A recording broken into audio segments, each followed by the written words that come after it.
Hello, I'm Alena Chapman, founder of Soul Manifesto. Come have a cup of tea and let's talk about some things that are interesting and can help you better your life. Today, we are taking on a topic that many of us find ourselves struggling with every single day, our reality. Have you ever felt like everyone on earth is living inside their own bubble?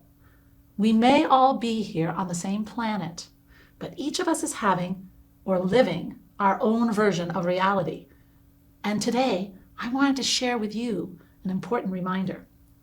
We have more control over our reality than we are made to believe.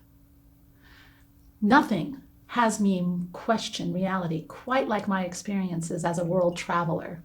Whenever I step completely away from my Western world and I see other human beings completely immersed in their reality, so unlike my own, people making their way through bustling crowds that are as thick as soup to catch a bus to work, market vendors shouting over the crowds, men atop scaffolding, hammering away and joking with each other while positioned high above the streets and with no safety lines attached.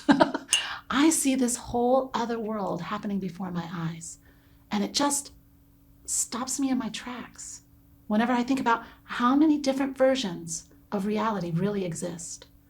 And I can't help but ask myself, if a reality can be so different from one person to the next and can be completely altered in an instant, is reality even real? Or is it something we determine in our minds and then make real for ourselves through our choices and behaviors? There are as many different perspectives in this world as there are people. How we choose to react to our circumstances, issues, and challenges is what determines how we feel about ourselves and our lives. You know, and I've talked about this before, but it's such a prominent example in my mind because it was a moment that helped me be a better mom to my sons in a moment where things could have easily gone off the rails. So one day I'm driving with my sons, and he announces out of the blue that he doesn't want to attend high school anymore.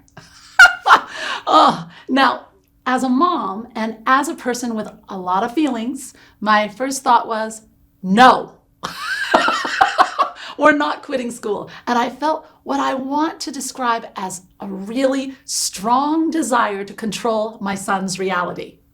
Parents, I know you can relate. I wanted to just put my foot down, right? And have one of those, I'm the parent, and so long as you live under my roof, that kind of moment. Well, but because I've been doing all this good work that you're here to learn more about, I was questioning my perceptions about what life needs to look like in order for me to accept my reality. I wanted to experiment with choosing to trust life and trust spirit. So instead of doing what, quite honestly, my parents would have done, which is completely fly off the handle, I stayed calm. I asked questions. I leaned into my son's reality instead of challenging it. And after we talked it out, I chose to support his reality. He wanted to complete high school independently. Okay. And he had some reasons that were important to him. Okay. I got to focus on the reality that he is so important to me. And what I wanted most is for him to feel safe, to bring his reality to me and let me in, no matter what. And because I handled it calmly, it took me less than a week to make new arrangements for my son's education. And you know what? It turned out to be a good thing. It's not that I had pictured for him in my mind, but so what? It has still been so good. I couldn't have known that there would be a worldwide crisis that would close in-person schooling down for a year. I didn't know that while I was helping my son's transition to online education, that I was also providing him with an experience that would help him stay on track during a worldwide pandemic. And I could have said no. I could have forced him to do it my way, and never realized what he had and I had lost. In that moment in the car with him, when he opened up to me about wanting to make this major shift in his reality, I had a choice, especially as his mom. I could have easily made that moment about letting him know that he's going to live in my reality, at least until he graduates. But because I was no longer fooled by the idea that my life needs to go any one way to be good or to be right or to be joyful, I surrendered at that moment to the idea that we are all choosing our own realities by choosing our own reactions. And this car ride that could have been a disaster became a pivotal moment in my relationships with my son. It transformed into an amazing opportunity to show my son that he can come to me about anything. He can be honest with me, and he can trust me to hear him out. We aren't here to be afraid, or to fight change, or to toil away at unfulfilling jobs, or to worry about every day about our bills or our future or even other people. We are here as spiritual beings to have a human experience. We are here to create, to taste, to laugh, to try, to fail, to learn, to listen, and to love. We are all creating our own realities. Everyone is different. One person's security is another person's jail. One person's safety can be another person's demise. One person's greatest fear can be another person's most thrilling adventure. It all depends on our attitude and the emotions we use to fuel our experiences.